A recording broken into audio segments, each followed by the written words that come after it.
Nu cred că împietrește sufletul, cel puțin în ceea ce mă privește. Aparent, da. Deci, aparent, bineînțeles că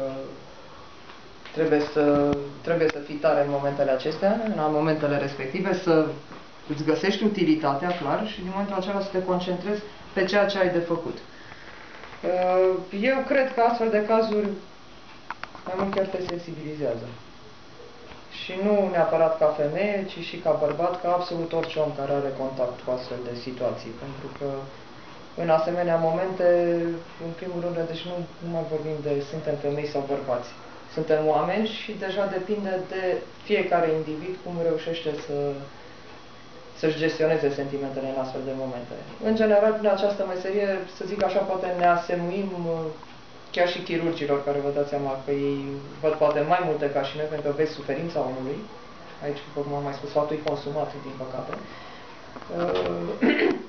Și nu te poți implica emoțional ca să stai să analizezi cât a suferit omul respectiv. Datoria ta și menirea ta, clar, este, din acel moment, ce ai de făcut pentru a prinde autorul, pentru a-i proba vinovăția, nevinovăția. Și în momentul în care reușești să te setezi pe aceste lucruri, deja nu mai vezi faptul că a murit persoana respectivă, cum a murit, prin ce a trecut. Clar, acestea sunt gânduri care îți vor veni mai târziu, fără discuție, dar care te ajută în anchetă. Pentru că în momentul în care îți alegi această meserie, așa trebuie să privești lucrurile. Altfel, dacă pui suflet în fiecare moment, în fiecare faptă, după 3-4 cazuri, sigur ajungi la psihiatru.